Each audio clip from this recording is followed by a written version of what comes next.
I saw a Bigfoot cry once, and the sound of it broke me in a way a bullet never had. It wasn't loud, it didn't howl. It was a slow, almost human exhale that trembled into something like a sob, and a single wet line ran down a face I had been taught to think of as a thing. After that, after those two gestures, the drawing and the wet line, I stopped being an employee and started being something worse and better, a witness, and by degrees, an accomplice. I am Nathan Cole, 55 when they hired me, leaner than I'd been at 30, with a knee that remembers the wrong angle of winter and a head full of weather. I took the gig because the money was loud and immediate, $15,000 up front, and because the work was simple on paper. Sit in a guard shack on a ridge in the Olympics, monitor a containment alcove, sign logs, report anomalies, sign a non-disclosure. Long enough, I told myself, to make a dent in the mortgage and the medical bills, short enough to not get attached. Helix Bioresearch called it Subject 7. The men in suits called it a specimen. Dr. Richard Brennan called it fascinating and asked me not to touch it. Marcus Webb, head of security, called it property and told me to keep my distance. The thing in the cage, if that is the word for it, stared at us with an intelligence that made all those bureaucratic nouns stick in my throat. The ridge the contractors had scraped into the side of the mountain felt like an affront, a blunt cut through moss and roots, a shallow plateau where a corrugated shack, a shipping container of equipment, and a reinforced alcove had been bolted to the rock. The alcove itself looked carved by someone who had never seen the mountain at its best. Concrete, steel bars, a heavy lock, and a bright LED strip that gave the whole place the color of hospital eyes. Rain drove off the Pacific like a thrown mantle. Mist draped the trunks. The smell was pine and old mud, and a sharper tang, cleaning solvent, hot metal, disinfectant. The first time I saw Subject 7, it was half hidden behind a rust-stained grate, damp fur matted into dark ropes. It was 7 feet from hoof to crown if you measured like a hunter. It had shoulders like a laborer, hands with long fingers, and a face that in the half-light looked closer to a human's than any apes I'd ever seen in a zoo. The eyes, God help me, were the most human thing. They weren't unreasonable. They held surprise, calculation, and something older like memory. Dr. Brennan arrived with a slim tablet and an apologetic smile. He wore the shirt of someone who'd never had to crouch in the rain or light a stove with wet matches. He told me the protocols. Observe, record, don't enter the enclosure, don't make contact, don't feed it anything that isn't on the approved list. He said the words with the same gentleness someone gives instructions in the middle of a lab demonstration. Marcus Webb stood behind him, his jaw a plank and his hands on his belt. He said the words with the kind of certainty the military likes. Orders, not requests. I nodded. I signed the NDA. I put my initials on the roster that guaranteed my silence and took the envelope with the first payment, the paper inside smelling like a promise. "You'll be alone out here," Dr. Brennan said. 2 weeks rotation. We have cameras, sensors. If anything changes, you radio us. You are not to engage. "Understood," I said, which was true and false at once. A lot of people imagine doing what I did as if there were a moment of moral clarity, like you arrive at a fork and choose the correct road. It wasn't like that. It was smaller, seedier. It looked like rent, like a note from the bank, like the way the house creaked when the heat kicked off at night. The mountain air opened up a room for those things to live in my head like mice. I told myself, honestly, that I wasn't there to be a savior. I was there to do a job and leave with more sense than I'd come with. If you're the sort who likes details, I kept a log. Not for Helix, mind you. Their logs were clinical, timestamps and sensor readouts. But for myself, a cheap spiral notebook where I wrote the weather, the perma-stress of the ridge, my own bone-deep boredom. The entries were short and blunt, the kind of thing a man with a rifle and years of guard duty learns to do. Be precise with time, spare with feeling. The notebook kept me honest in the way that tending a small garden keeps you honest. If you don't show up, the weeds take over. Day 1 was wet and brisk. I learned the sound of the alcove, the clink of a chain when the wind hit the bars, the low hum of the refrigeration unit someone had insisted on, the soft scraping of fur as Subject 7 shifted against the concrete floor. At dusk, Dr. Brennan left a tray of food, prepped, labeled, temperature checked. The subject watched him with the same steady attention it had for every movement. When a technician reached in to replace an absorbent pad, the subject flared a palm in a way that stopped the man. No aggression, just a commanded, awful dignity. The technician backed off. Marcus nodded without comment. After the men left with their radios and their neat consents, the mountain became noise again, wind through cedar, a far gull that kept asking the same question. I made coffee over a small stove. The shack had a bed and a heat lamp the size of my hand. The radio squawked to life at intervals with routine checks. The cameras, mounted like bland, watchful eyes, fed into a monitor I was meant to stare at for hours. Hours folded. The second day it rained hard, and the subject's left shoulder showed a rawness beneath the fur. The wound wasn't the kind of crater horror you see in movies. It was close up, intimate, matted hair around broken skin, a strip of dried blood, a scent of something that tastes wrong to a man's nose, sour, like old milk. It had the cartoon of infection, heat under fingers, a stiffness in the limb. They'd wrapped it in a filthy rag before they'd put it in the alcove, a jury comfort. Marcus had said, "We'll have a vet come in on schedule," which translates to, "It will get fixed on their timetable, not yours." When the subject saw me poking aimless around the perimeter the first time, there was neither fear nor submission. It lifted its head, and for a second the world narrowed to the two of us. It watched me like a man watches the last of a storm pass. Then it tapped the bars with a finger, the sound ringing like a wristwatch dropped into tin. You learn how to live with a creature that can't speak by looking for the ways it talks. It is patient work, the sort of thing that rewards that small kind of attention people give retired machines. What will the machine do if you speak softly? What will it do if you refuse to look away? The subject learned to mimic me quickly. When I fed it through the slot, the small meat pouch, water in a bottle, it learned the sound of the pouch and the rhythm. On the 5th day, before dawn, I found someone had left a torn blanket over the concrete. It had been draped like a shawl. The subject had arranged it around a shoulder in a vaguely human manner. Later it tucked its chin into the blanket and slept like a child. The blanket mattered, and not because fabric has magic in it. It mattered because it was the first real attempt at making a life inside a cage, a gesture toward dignity. I found myself, absurdly, defending it. When the wind tore the edge and lint floated like ash, I mended the tear with a scrap of cord I had in my pack. There is a degree to which small, useless acts of kindness become your currency when you are far enough from others. The wound took a turn the first night of the storm. Rain ran down the valley like a sheet. The camera on the alcove blurred into a smear of wet. The subject grew restless the way an animal with a fever does. It paced, pressed its shoulder to the concrete, made a sound low and unformed. At 2 a.m, the radio bit with static, and then a voice, Marcus's, telling me to secure the perimeter. The wind answered with a long, practical complaint. I had a basic med kit, we all do, not because I was licensed to practice medicine, but because an old rifleman knows a bad wound can go from manageable to mortal in a day. I brought the kit to the bars, hands clumsy in the cold. The subject watched. Its eyes were wide in a way that didn't belong to beasts. They belonged to people who've seen fire too close. I didn't think about rules. There was a horizon of human decency that refused to be packed away in an NDA. I washed my hands as best I could. I took a damp cloth and pressed against the matted fur, loosened the rag that had been screwed on the night the subject had been captured. It flinched at first, but did not strike. The hand that had the wound trembled when I touched it. The fingers were long and warm and as familiar as any hand I'd held in a foxhole. I didn't reach into the enclosure. I didn't kiss the animal or act like a man in a film. I slid the cloth through the slot and let the subject take it. It worked the rag like a craft, delicate, methodical. It cleansed at odd angles, its movements precise in a way that suggested long practice. After a time, the wound stopped burning my mouth with the smell of rot and became simply hurt and weary. Then the subject wrapped the blanket tighter and leaned its head toward the bars in a gesture that, if it had a name, would be gratitude. The first time it offered me anything, it was a wad of fur, an old clump, twisted and matted. It shoved it through the slot with a careful push. I remember looking at it as if perhaps it were a bone or a small tool, not a gift. I put it in my pocket and kept it for a week. Little ridiculous things accumulate. A hair, a flattened leaf, the smear of a paw print on the metal stair. They become proof to yourself that the thing across the bars is not only aware, but connected. The drawing started as an experiment. I had a cheap pencil and scraps of paper from the supply crate. I don't know why I thought to try it. Maybe it's the soldier in me. When you cannot find a way to speak, you find another code.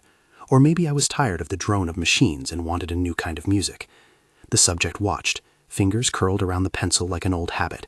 It didn't try to speak. Its mouth stayed closed and serious. Its first marks were crude: a circle, a smaller circle, a line from one to the other.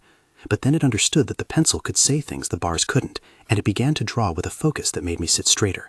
The first picture was a family, a row of stick figures, larger ones flanking small ones. Above them, rough strokes suggested trees. The subject laid its long hand over the paper and traced each figure in a slow tapping that I read as insistence. When I pointed to the smallest figure, it blinked and touched its chest.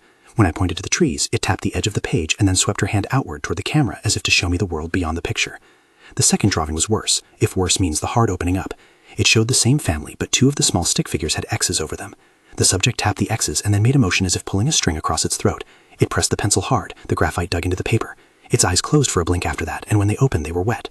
I had thought to interpret it first with caution, perhaps accident, perhaps mimicry, but the subject began to make other signs. It lay out 3 fingers on the paper, 1, 2, 3, and then touched its shoulder and pointed to the trees. It drew an arrow from the trees to the family, and then another arrow to a crudely drawn human with a gun. It mimed a throwing motion toward the arrow, pantomimed the recoil of something that shoots. The meaning was suddenly plain, a language of small, blunt symbols: family, forest, violence, loss.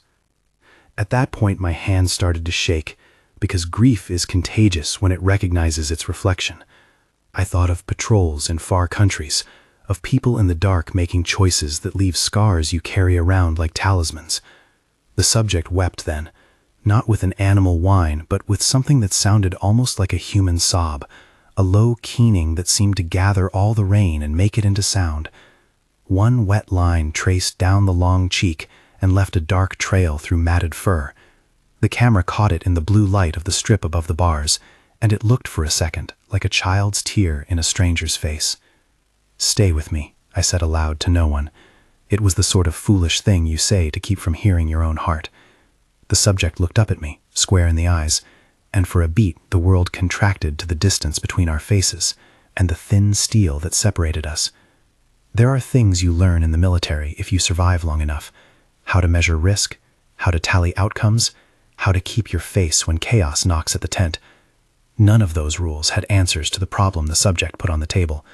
This was not a tactical decision, but a moral one. The ledger had columns none of my training could equate. The subject's confession, because that's what I had to call it eventually, was not a speech.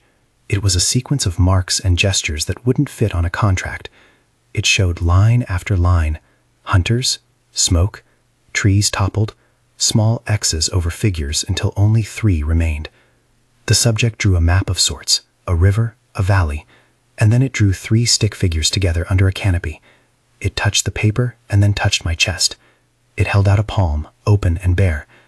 "You're the only one left there?" I asked, stupidly, in a voice that wanted a yes or a no.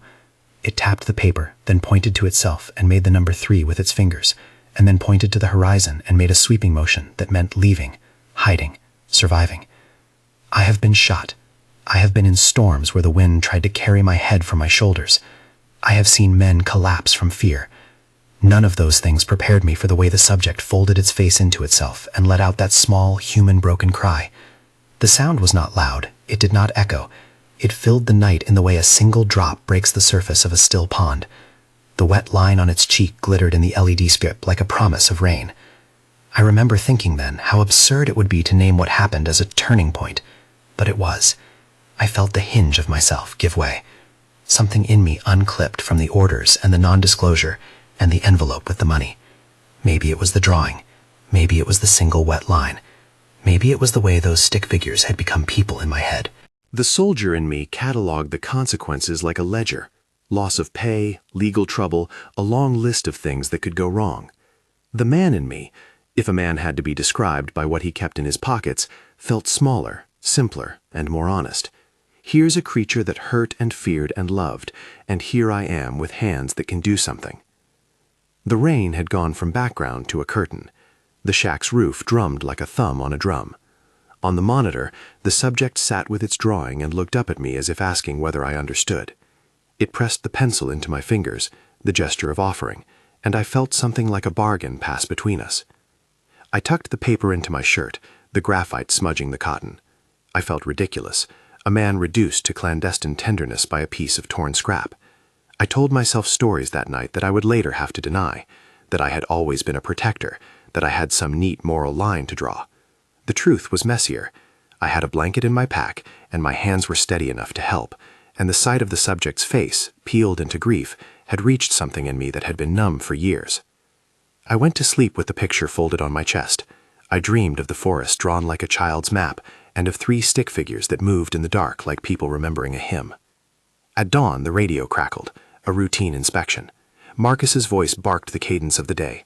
Dr. Brennan's voice, always the soft apology, said they'd send a vet if needed.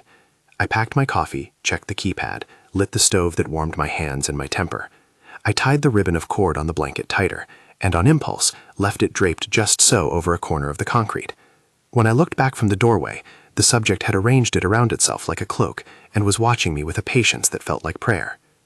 I could have, if I were simple Nathan, the kind of man who says the rules are rules, left it there. I could have read the later entries I would eventually write and comforted myself with the phrase, "I did what I was paid to do." But I had in my pocket a drawing that had weight, and I had seen a creature cry, and there are some things that, once seen, cannot be unseen. For the next few days we learned one another's rituals. I left small things the cameras didn't note, a cup of sweet tea when the technicians weren't looking, a worn hat flattened on the concrete, an extra layer of insulation under the blanket. The subject in turn learned to point out things, the rusted bolt that stuck, the place in the grate where the wind made a particular song, the area under the ledge where the rain pooled. It began to respond to the cadence of my voice, as if it were not only hearing but listening for the timbre of safety.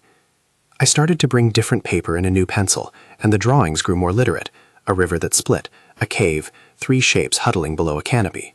The subject would point to a spot on the map and tap its chest, and I would point to my chest and tap mine, and we would hold a conversation in the space of 2 fingertips. Helix's cameras, of course, recorded everything. That's the problem with doing anything on someone else's schedule. Your little revolutions get cataloged in high definition. The logs noted unusual interaction and increased subject activity. Dr. Brennan sent a note. Keep the contact minimal. Maintain observation logs. Do not engage. Marcus's messages were shorter and colder. Remember the contract, they'd say. You signed it. I kept writing in the spiral notebook anyway. There is a kind of moral practice in documentation.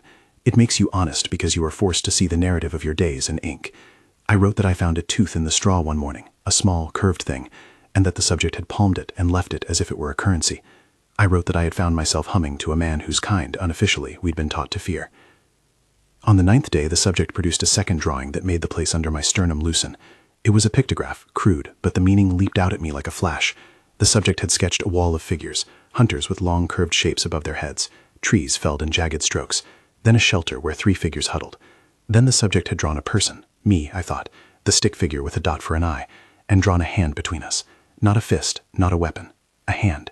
The subject pressed the paper into the bars and pushed it partway through, leaving half the page on my side and the other half waiting like a promise. I could have handed the page back and kept my head low. Instead, I unfolded it and smoothed the crease. I felt very much like someone about to cross a line on a map they did not own. The paper smelled like the mountain and graphite and something sweet and old. The subject looked up with that look again, the patient look that is not the same as submission. It was asking for a choice. The rain came down hard at consequences, only different penalties. The NDA promised delicacy and a quiet coffening of information. The contract's penalties stretched like shadows. But when the subject leaned its head against the concrete and let an odd little sob escape, I realized the ledger I had been balancing was lopsided. Some debts you cannot pay with money. I do not remember when the decision hardened into action. It was not cinematic. There was no grand speech. It began as a slow unwinding. I left a note in my own log that said simply, "If I don't act, who will?" I crossed it out and wrote it again. I put the pencil between my teeth like a man looking for courage. The subject watched with an expression I cannot name. When it cried that night, the line that fell down its cheek seemed to unmake the last decade of my caution. The wetness on its face landed like an accusation and a pleading at once. The creature's confession had been a map to its grief, and its grief had been the argument. It had shown me the X's over its people, the hunters, the smoke, the hiding. And when it let out that small human sound and tears pooled, I felt the moral weight of the moment like something I could either shoulder or walk away from. My hand found the metal bar without my planning it. I rested my palm against the cool steel and looked at the subject one more time. It put its hand on the paper and then raised the other to its face. The single tear glinted and dropped, and the sound it made was not theatrical. It was private and terrible and honest. I have 100 ways to justify what I did next. The need to help, the long roster of wrongs I'd watched without intervening, but justification is an aftermarket thing. At that moment, I only knew the felt pressure of something that had no bank account and no lawyers, and whose life might end because men in trucks had decided their profit was greater than another species' right to breathe. I pulled my hand back and folded the drawing until the graphite smudged into my fingers. The subject watched. It placed its hand over the part of the page where the 3 figures had been and held it there like a vow. By dawn, routine would resume. Marcus would radio for status updates. Dr. Brennan would send a video call with a smile like a label. Cameras would continue to monitor. But between the bellies of regulations and the letters of the non-disclosure, something had shifted. The creature had confessed. It had cried. And the man hired to count footsteps on a ridge had 3 choices. Do nothing, call it in and let the corporate machine decide, or do something unrecorded. I stood at the bars until the light fully came, listening to the mountain wake up around me. The rain slowed to a drizzle. The subject was asleep, with the blanket tucked up to its chin like a child. My heart had the thump of a man who knows his life will no longer be the same. I had not broken the rules yet. I had only been broken by a tear and drawn toward a choice I couldn't yet name. If this story is the sort you stay for, stay with me to the end. There's more coming. Something like confession, something like escape. But for now, morning was thin, and the paper in my pocket had the graphite of farewell on it. The mountain exhaled mist, and the world held its breath.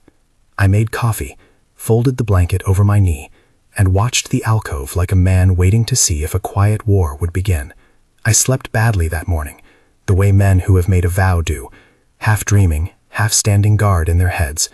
When the light came thin through the single window, it felt like an accusation. The drawing pressed to my chest had the graphite smudged into the fabric of my shirt. I could still feel the papery edge between my fingers.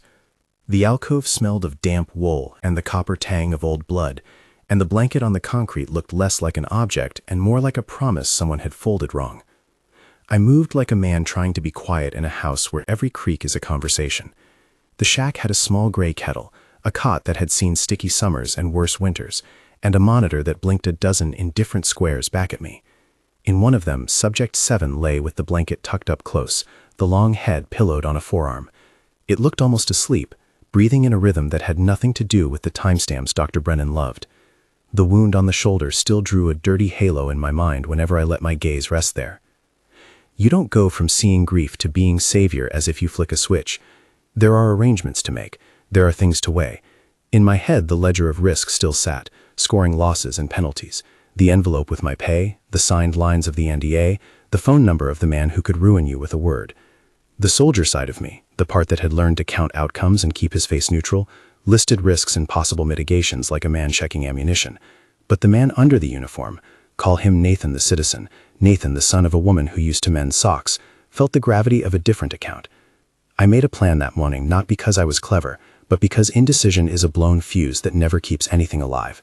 The plan was small and ugly and wrapped in fear. I would not call it a plan if the word made you think of maps and blueprints. It was more like a will, the refusal to let something die because paperwork said it should. I moved slowly, the way you move when you know every noise will be a witness.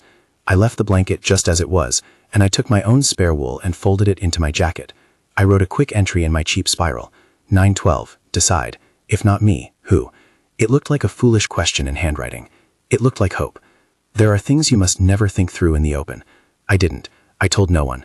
Dr. Brennan wouldn't have understood. He never had the taste for anything that could not be quantified and logged. Marcus Webb would have called it insubordination and had a truck by noon. Helix had their cameras, their sensors, their eyes. The only thing that wasn't wired to someone else's ledger was the cold, bristled life in the alcove and the ragged edge of my conscience. I did what I could to minimize the noise.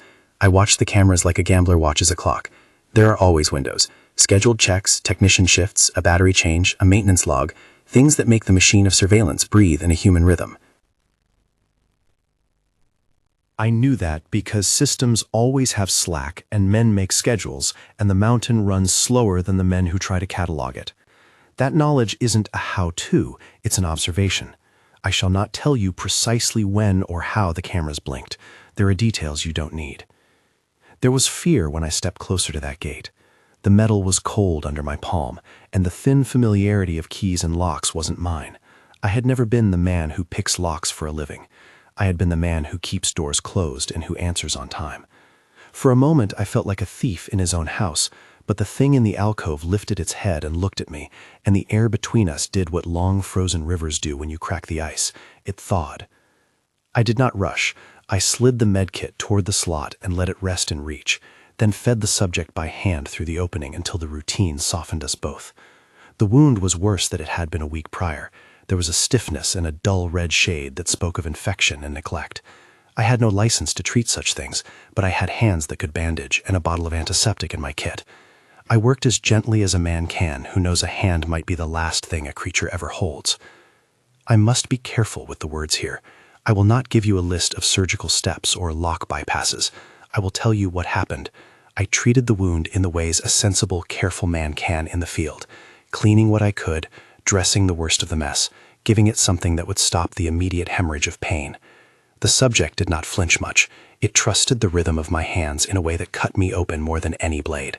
When I finished, it picked up the bandage and pressed its palm into mine through the metal, and its touch was hot and human and unforgettable. That touch, more than the drawings or the tear, was a binding. It was the kind of thing that makes a man understand what the Romans meant when they spoke of oaths, not words, but the pressing of flesh. The subject put something small and dry into my hand then, a strip of fur, a token, and when I looked at it properly, I felt a laugh of something like despair at how flimsy the evidence of connection can be. I wrapped it gently in paper and slid it into the inner pocket of my jacket like a talisman. Over the next 2 days, the world narrowed to a few precise gestures. I left what I could in the shadows: a boiled potato put low on the feeding tray, a scrap of cloth folded neat so the wind would not take it, a quiet voice humming a song that had no words, but had the right pitch for a creature that listened more than it spoke.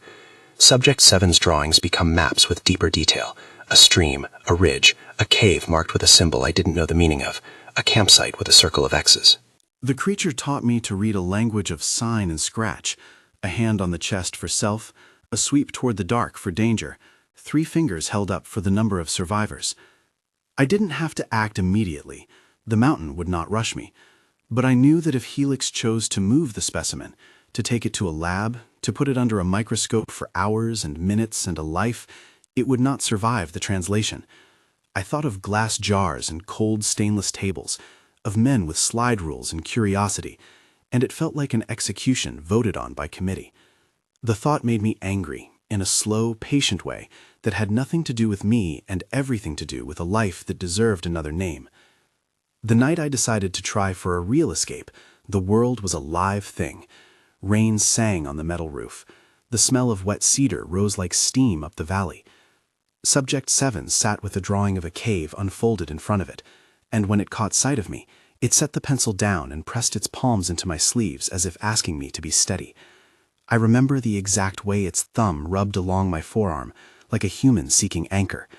I remember feeling foolish and enormous and small all at once. We did not run. Escape in movies is a crescendo.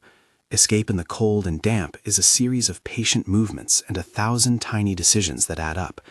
I will not set out the sequence I used. What I will tell you is this: I found a window, I used it, and I trusted that I was not the only animal in the mountain that kept secrets.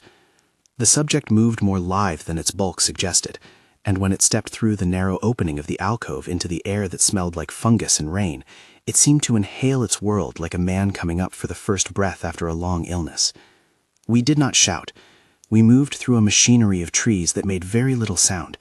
The subject favored the shadow and walked with a slowness that betrayed both age and care. When we reached the rim of the ridge, the valley opened like a bowl below us, and for a moment I thought it might be the last I'd ever see of that particular sort of wild. But the creature turned, looked at me, and in a gesture that was both human and other, it touched the paper I had kept folded inside my shirt, and then tapped my chest, the sign for "together" that we'd made in slow practice. We went down. The mountain did not welcome us with fanfare. It tolerated us. We moved past places where the logging roads had tried their best to scrape the hillside into profit, places where felled trunks lay like the ribs of some enormous beast. It was here, in corridors of logged brown and moss, that the reason for the creature's drawings became coldly plain. Bits of cloth snagged on stumps, twisted poles where men had camped, a line of broken branches where, in the damp evening, signs of a pursuit had been clumsy and human. The landscape had been cut into history, and the history read like a ledger of losses. We headed into a side valley I had not seen on any map I owned, a thin green thing between the scars, and there the air changed to something older, less the sound of trucks and more the hush of a place that had waited. There was a ledge of stone, a mouth of rock dark with lichen, and on its opening were marks so old and crude they looked like the world's first handwriting. The subject slowed, and its shoulders loosened in a way I had never seen. It lifted a hand and traced the rock like a man touching his mother's face. Inside the cave was the kind of silence that isn't empty, but full of other people's breath. The walls were covered with pictographs, drawings not unlike the ones the subject had made, but older, bolder. Rows of stick figures with curved implements above their heads, trees felled by straight, angry lines, small people with X's over them, and finally a grouping of 3 figures under a canopy. The subject slid onto its haunches and pointed to the 3, then to itself, then to me, then to the drawings again. It placed its forehead against the stone and held that position, as if hearing something in the rock. Soon there were others. They arrived in slow shadows, 3 figures that had the same span of shoulders as Subject 7, but different faces, one with a scar along the jaw, one with a limp step, one with a notch in an ear like a catalogue of storms. They did not speak to me in words. They examined me the way animals do when deciding if you're a threat. Then, without hurry, a woman among them, if I could call her that, all of it was uncategorized and human in its way, reached out and touched the blanket folded over my arm. Her fingers found the fringe, and she looked up at me and put her hand on her chest, the same sign the others had taught me, self. They began to draw, not with my pencil but with pieces of charcoal broken from the hearth. They sketched the same history on their palms and on the cave walls, hunts, fires, traps, and the slow culling of their kind. The pictographs told a longer story than anything Dr. Brennan could have put into a lab report, a story of retreat, of stubborn hiding places, of a small people worn thin by the machinery of men who cut first and asked questions never. When one of them pointed at me and then at the horizon and put a hand flat over my heart, I felt my pulse like a drum. There was a ceremony that followed which was less a ritual than a naming. They did not have words I knew. They used hands and charcoal and the low sound of throat. One of them, the one with the jawline, stepped forward and found the blanket I had kept folded in the crook of my arm. He took it with care, spread it like a map between us, and then looked at me with eyes that had seen too much.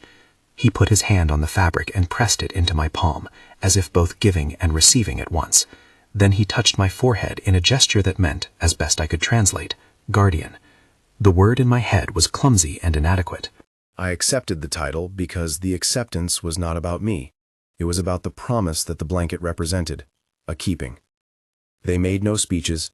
They had no lawyers. They had only this exchange and the rock for witness. I left the blanket folded and placed it over my shoulders for a time, like a mantle I had not earned, but would wear. We settled into a rhythm.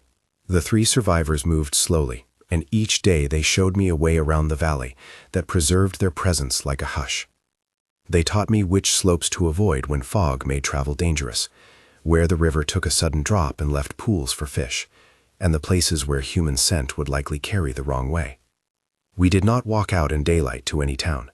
What I knew of procurement, food, sterile dressing, a few antibiotics in measured doses, came from the hours I had spent with medkits and a farmer's willingness to tell me what to buy under the pretense of needing it for my own cough. I will not elaborate.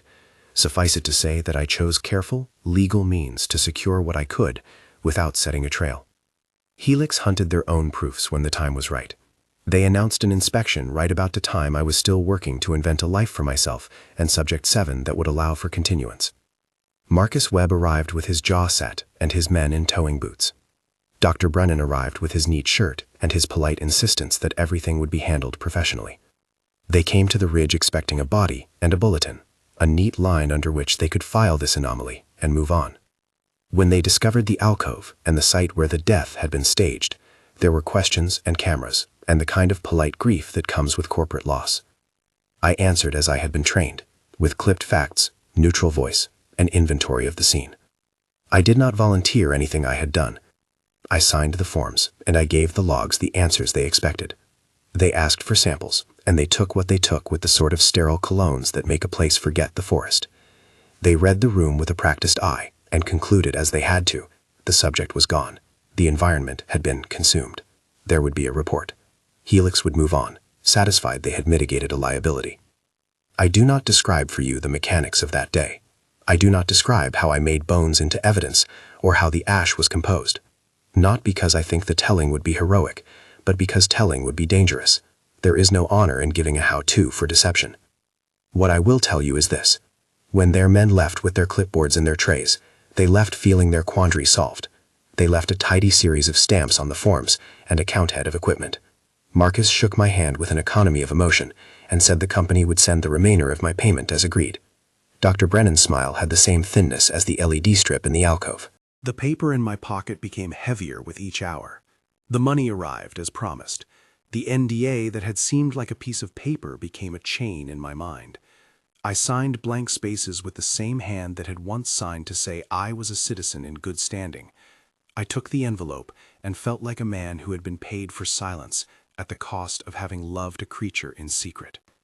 When the Helix trucks rattled down the logging road and the last of the men were swallowed by the fog, I went to find the place in the valley where we'd left a trail not quite erased. The survivors were waiting, crouched low like shadows with faces turned to see if I had failed. When they saw me, one of them made the small sign I'd learned to know, palms together, then pressed against the chest, then pointed at the path. It was a proclamation. You kept your end. We walked that night under a sky scoured clean. Subject 7 moved slower, but with a purpose that suggested a recovery beyond my skill. The wound sealed, slow as a road buries itself. The subject would never be what men in labs wanted it to be. It would never be something that could be put on a slide and examined without moral consequence. It would be itself, awkward and entire. What came next for me was not an exit from the life I'd had, and it was not an entrance into one of glory. It was the acceptance of a life threaded with quiet complicity. I left the mountain with the blanket rolled and tucked in a rucksack over my shoulder, not because I felt entitled to keep it, but because it was the symbol I needed to remember why I'd acted. It warmed me in flights and in bus stations. It smelled of lichen and rain and the charcoal of the cave. People will want to know if I kept it as proof. I kept it as a vow. Back in town, the Helix report slid into the capable hands of men whose job is to compartmentalize and file. I received the balance of my check and the friendly legal language reminding me of my obligations. The company was satisfied with their narrative. For them, the anomaly had been neutralized. For me, the world had become a place of long shadows and small lights. I did not become a pamphleteer or a prophet. I did not shout. There were consequences to shouting, and what I had learned in the field is that sometimes protection is practiced quietly at the edges of institutions. I began to work in ways that did not require me to tell the world a single impossible thing. I filed comments on logging permits as a local resident concerned about watersheds. I signed petitions for habitat protections. I showed up at county hearings with a steady voice and the dry facts about erosion, sediment runoff, and the economic benefit of sustaining old-growth stands for tourism and flood control. I learned to complain in the language politicians understand. Dollars, insurance premiums, municipal water costs. I made my argument for wilderness in the terms that would be heard. There is a craft to activist patience. It looks like paperwork and phone calls and the stubborn insistence on being present. I taught myself to read legal codes and to find where a contractor's plan was thin on mitigation or where an environmental impact statement had obvious gaps.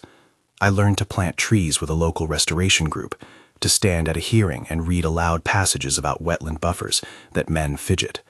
I started a small nonprofit with a name that sounded respectable and benign and which did nothing to identify the thing it was protecting. It lobbied for riparian zones and stricter logging setbacks. We delayed projects long enough that some developers moved on to easier parcels. That is not the stuff of legend. It is the stuff of long afternoons and small victories. Sometimes I would go out at night and sit on the ridge and watch the valley with a man's vigilance. The blanket would lie across my knees. I would smooth it the way a father smooths a child's hair when they think no one is watching. The survivors would come and go like tides. Sometimes a hand would slide into mine through the tent flap and nestle like a thing that knows home. Once in a while, I would find a scrap of charcoal at my door, or a tiny drawing pressed under a stone like a reminder. We never exchanged names in a way that fits the register of a driver's license. Names are dangerous. Something like gratitude was enough. I will not pretend the secrecy was cost-free.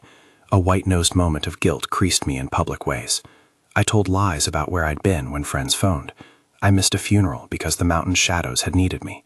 I found myself twice avoiding the company of people who asked too many questions. There were nights when sleep would resist me, and I would read the NDA until the letters blurred, trying to memorize the contour of silence. I lost friends. I gained a new kind of solitude. I accepted it because it felt like payment for a debt I could not otherwise reconcile. There were close calls. Sometimes a logging truck crept closer than it should have, rattling hungry out of habit. Once, a Helix employee paused at a local diner and asked me a question about the ridge with a casualness that made my mouth gather the taste of steel. I deflected with a joke and a neutral shrug. The man left satisfied. That is the nature of life with secrets. You are constantly deflecting, bargaining small, managing the angles of your face. You learn to savor the little absolutions that do not involve paperwork. Years passed and the world spun its same old commerce. I aged into the lines that sat around my mouth. My knee remembered winter. But small victories accrued. A proposed road rerouted after public comment. A stretch of buffer preserved through a conservation easement. A logging company's proposal shelved when investors sniffed that the cost might outweigh the benefit. I spoke at a couple of town halls. No, not about cryptids. About water quality and municipal resilience. The arguments were respectable and precise, and they worked sometimes. There were nights I returned to the cave alone. The pictographs had grown in my mind to the size of bones. I would trace them with a clean hand and think of the long pattern of human cruelty and misunderstanding. The survivors regarded me with a kind of patient humor. They were not vengeful or bitter. They were tired and resolute, and, in the small way their lives allowed, tender. They let me be part of their world by degrees, and I paid in a different currency. Time, guardianship, the placing of rocks to divert a runoff, the reporting of suspicious vehicles on the fringe. I kept a file of the photographs I'd taken of the pictographs, artful, grainy things I never published. They lived behind a password-protected drive, and in the places where my thoughts went when I wanted to remember why I'd broken the contract. The blanket stayed folded in the back of my closet when I had to be present in the city, and draped across my shoulders when I walked the backwoods. I used it to comfort myself when bureaucrats made me weary, and to keep warm when fog crept down and made the world smell of old rain and green things. Years later, on the anniversary of the day the subject had cried, I went back to the alcove only to look at the place where the concrete had been bolted to the rock. The alcove was empty now of the cruel order Helix had imposed. The LED strip had been removed. Nature was chewing at the concrete, moss making maps of reclaim less concerned than men with deadlines. I sat on a rock and placed the blanket on my knees, and thought of the creature's wet line, and how it had unspooled me into a life of quiet defiance. People will ask what the consequences were. They were practical and prosaic. I signed my name on legal documents, and sometimes lied. I made moral compromises that age like old coins. I lost some nights of sleep and gained a terrible complicity. But I also learned to shape the small machinery of bureaucracy in favor of wildlife that cannot hire lawyers or lobbyists. I worked with conservationists to create a legal buffer that made it harder to carve the valley open. We pushed ordinances for better riparian protections. We donated toward land trusts and the purchasing of corridors. These are legal, public things a person can do without the telling of impossible secrets. I stand behind those choices with no regret. The blanket is the last thing I will tell you about, because in the end, a story's promise lives on its tokens. I have worn it when I spoke in county halls. I draped it over a sleeping bag in camp when I needed the smell of the cave and the warmth of a promise to keep me honest. When I am old, I suppose I will fold it and pass it to a hand that keeps a different kind of watch, someone who will listen to drawings and know what they mean. There is a small irony in the life I now lead. Helix published their technical report and moved on to other projects. The world returned to its schedules. People who love a tidy explanation have called my story a lie, an embellishment, an indulgent fantasy. People who prefer the slow burn of suspicion have sometimes eyed me with curiosity. Neither opinion bothers me much. The only thing that ever mattered was the wet line that ran down a creature's face and the way my hands trembled when I saw it. When the survivors first pressed the cave's charcoal into my palm and the scarred man touched my forehead and called me guardian in a way that needed no translation, I thought of the words my mother used to say when she mended a sock: "We keep what we can." It's not a grand theology of conservation. It's a small, weathered thing that fits inside a pocket. It is the insistence that some lives are worth keeping, even if keeping them looks messy and legal and lonely. I will not tower here on a soapbox and claim that my single oath changed the world. It didn't. What I did was narrow and particular and human. But small things accrue. The valley I helped protect still holds its green. The river still runs less choked than it might have. The creatures that live there, whatever name you give them, still breathe in those shaded hollows. I sleep with both the relief and the knowledge that the price of that breathing has been my secrecy and the slow erosion of certain parts of my life. Once, when I returned to the cave at dusk, Subject 7, older and scarred and softer around the eyes, sat beside me and laid its long arm across my knees. It rested its head for a beat and then carefully placed its palm on the blanket. It traced the small emblem the survivors had scratched into the edge of the fabric, 3 lines intersecting like a rooted tree. Its hand was calloused in ways that would make any carpenter proud. It did not in the end speak the way we do. It did something else. It made a soft sound, a sort of careful contentment, and then it lifted its face, and a small line of moisture caught the light where the cheek met the whisker. It was not a tear like a child's. It was something like a vow. People often want the end of a story to be a tidy moral. Mine does not conclude with a parade or a proclamation. It closes the way the mountain closes its hands at night, slowly, with a quiet that keeps its secrets. I kept mine not because I was brave or clever, but because I could not unsee a wet line fall down a face. I do not counsel lawlessness. I will not tell you to break contracts or falsify reports, and I will not show you the map of my tricks. What I will tell you is this: there are moments when humanity asks for a different account than the one your employers or the public ledger write. Sometimes those moments are crude and costly and require you to do things you will regret and understand for the rest of your life. If you are asked someday to choose between the comfort of silence and the ache of bearing witness, know that witness will not spare you the consequences. I am an ordinary man who did a small, unlawful thing because my conscience would not let the ledger balance. The lake of secrecy I slipped into is not a source of pride, but a mantle I carry with humility and, occasionally, a fierce clarity. I have no illusions about heroism. I am not telling you this for applause. I am telling you because the mountain taught me a simple economy. You keep what you can, and you give what you must. If you have been moved by this story and want to act in the real world, there are practical ways to make a difference that don't involve secrets or illegalities. Support local land trusts. Comment on environmental impact statements when they are open for public review. Vote for policies that favor preservation of old growth and clean water, and give to organizations that protect wilderness habitats. There are legal levers that work when used patiently and persistently. Use them. They will not give you the immediacy of a secret rescue, but they will buy time for lives that have no voice of their own. I have told you what I can. I will end the way the mountain taught me to, by keeping a silence that is full, by folding the blanket over my shoulders, and by remembering a face wet with sorrow and the small, irrevocable human choice that followed. He cried. I broke the rules. We kept a world from vanishing because one man, looking at a tear, decided to be more than his contract.